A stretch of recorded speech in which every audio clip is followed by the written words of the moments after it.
Hey friends, welcome back to my channel. It's Teresa here, and today I have a layout for you for the Erica Rose creative team. I'm working with the Good Day Sunshine cut file and also working with the Simple Things collection from Pinkfresh Studio. It is inspired by Kathleen Schmeltz, who is Scattered Confetti, and is designed by Ina Moreva. And so let me show you what I have prepared for my layout so far today. I have two photos. This is from River's middle school graduation. This was in the time when we were doing drive-through graduations due to the pandemic. This is the cut file itself. I've cut from a yellow solid non-textured cardstock, and just showing you the little eye for the little dot for the eye. And then this is the main pattern paper that I've chosen so far from this collection. My goal is to use these radiating concentric circles of color to back the cut file with, particularly the sun's rays. And then these are some of the other pattern papers that I pulled from the collection. And we're going to go through at about the 15-minute mark for this process video. I'm going to show you a little bit more in depth about how I chose the background pattern paper for this collection. I also have the little bowl of ephemera, and this is a pack of puffy stickers that I'm just calling the greatest pack of puffy stickers in the whole wide world, and the enamel dots that go with this collection. And at the end of the video, we're just going to have some fun adding those little tiny elements to the layout. So first, what I want to do is go ahead and back the cut file.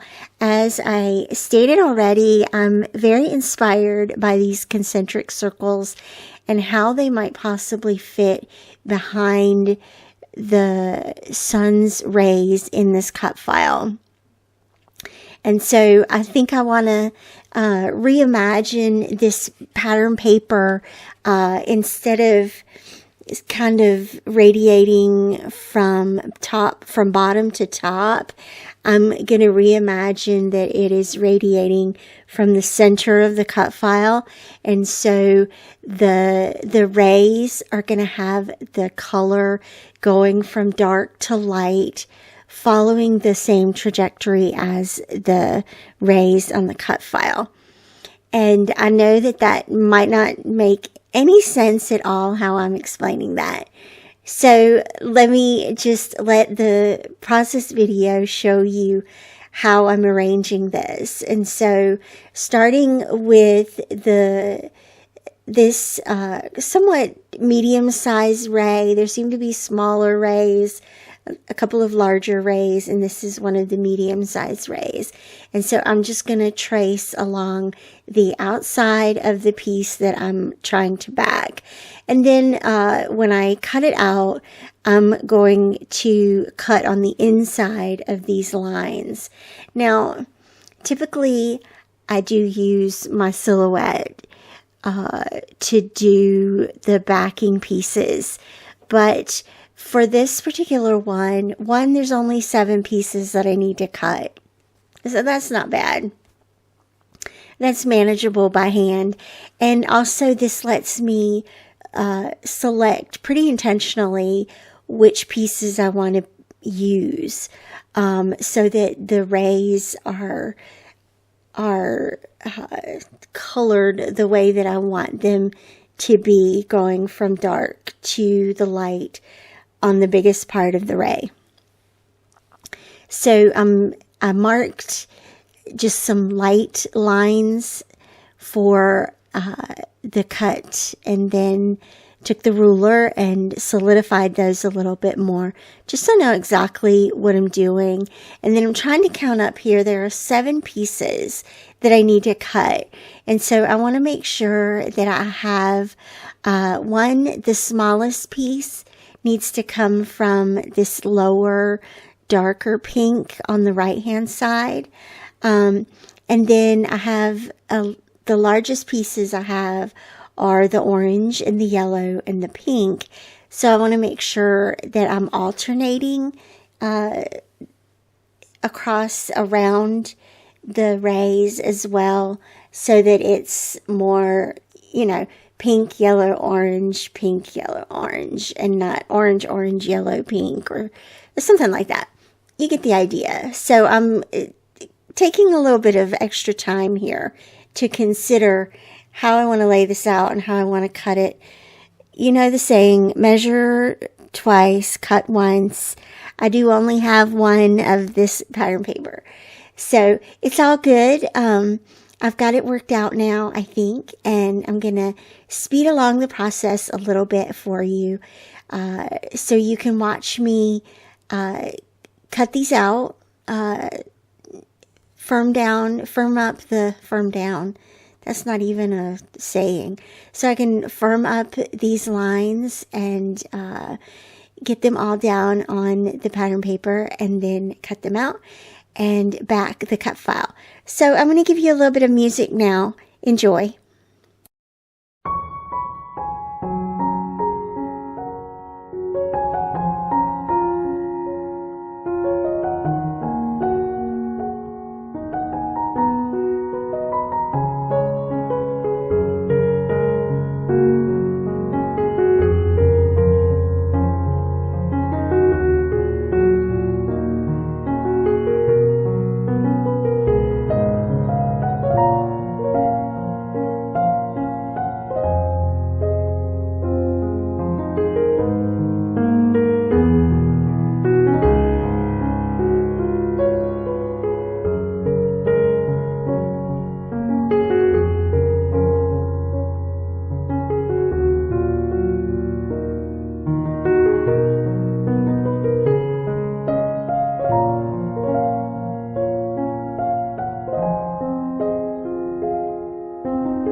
Great. So here are the pieces cut out, and look how fun they look. I am really happy with how the color is radiating from the smallest point to the largest point, from dark to light, and creates a really dynamic movement behind the cut file. So I'm going to adhere everything down, and I'll be right back to continue the process.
All right, so I had held off backing the ray that's behind the good day sunshine or the good day word art.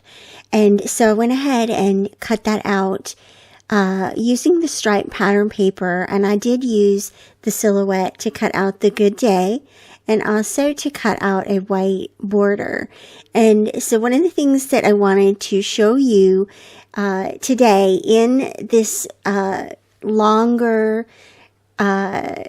video, a longer process video than what I normally do, I wanted to show you a little bit more behind the scenes about how I choose the background pattern paper. I sort of go maybe in a reverse order when I am choosing my pattern papers for cut file layouts. And so I select exactly how you've seen my process go today. I cut the cut file typically from a solid cardstock. Although the last one I did for Erica Rose, I did use pattern paper for the cut file. But typically I use a solid cardstock. I prefer non-textured cardstock. It's just, for me, I find it easier to work with. And then I select what I want to back it with. Usually I go into a layout like I did with this one, and I had a fairly solid idea that I wanted to use that concentric circle layout for backing the cut file. And then I need to choose the pattern paper for the background. So let's have a little bit of music while I finish backing this, and then I'll be right back.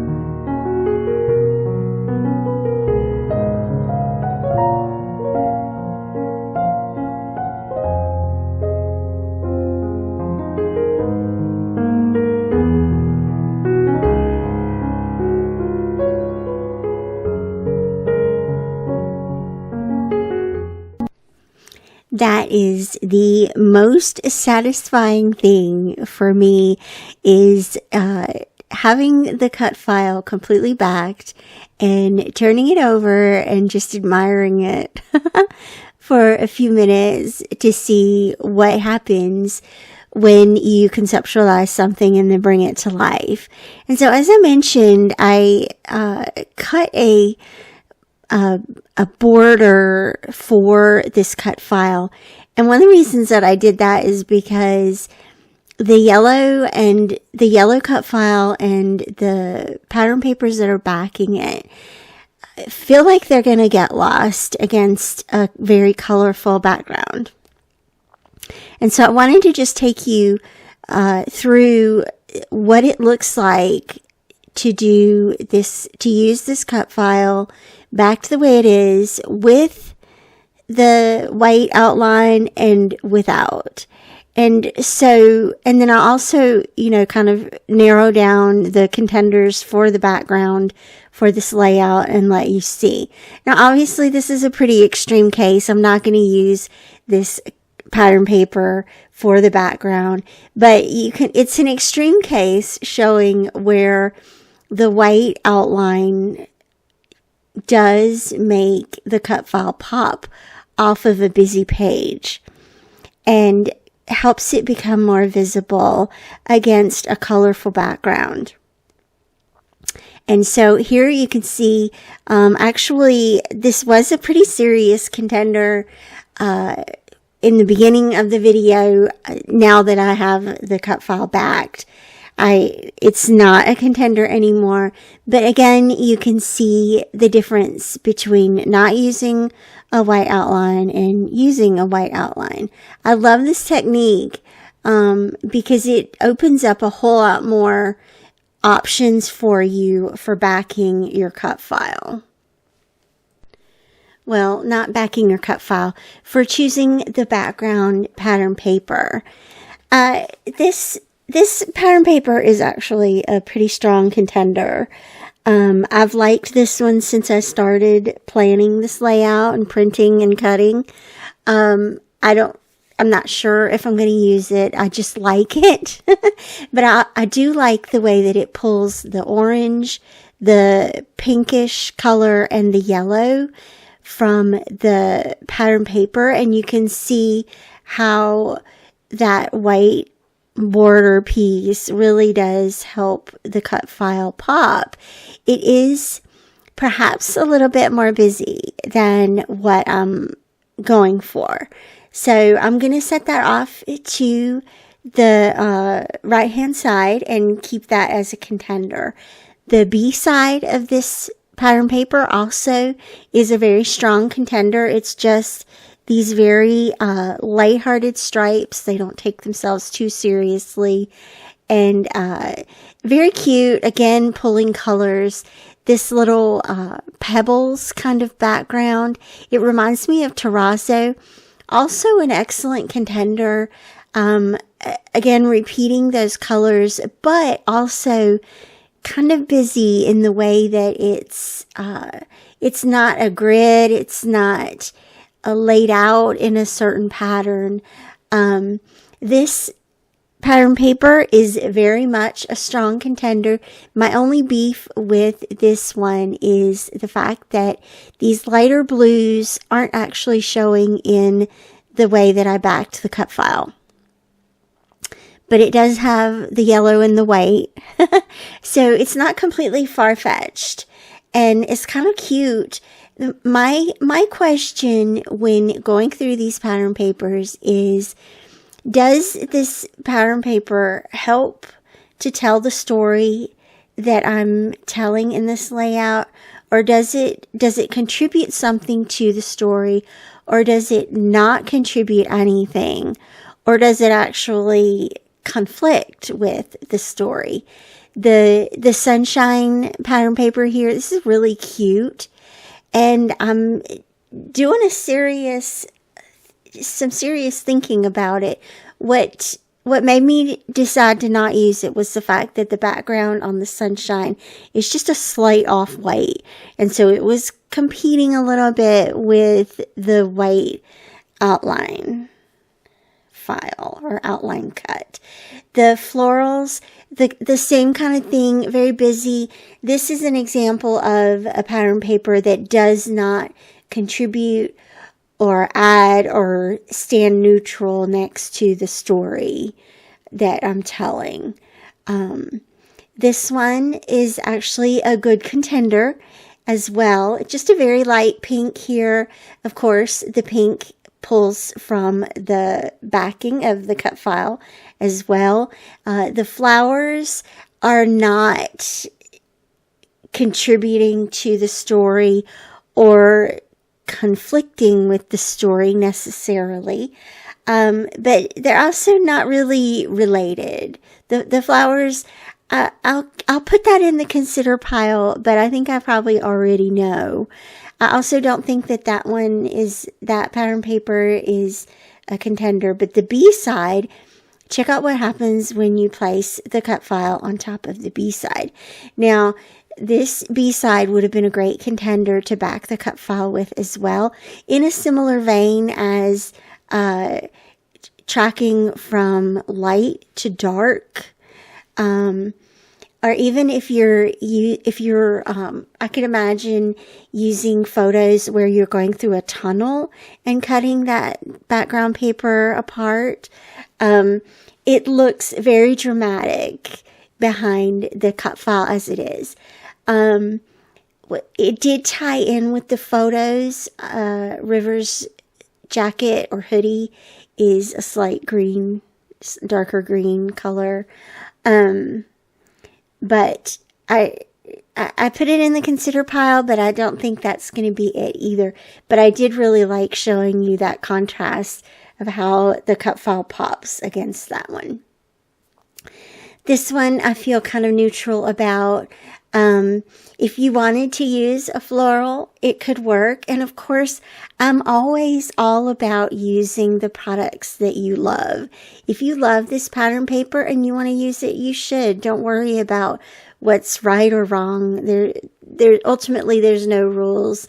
But I am kind of sharing my thought process of selecting this background paper. In the end, I'm going to toss that one out of the pile, just again because it's a lot of colors going on, and I feel like this cut file needs almost a solid background.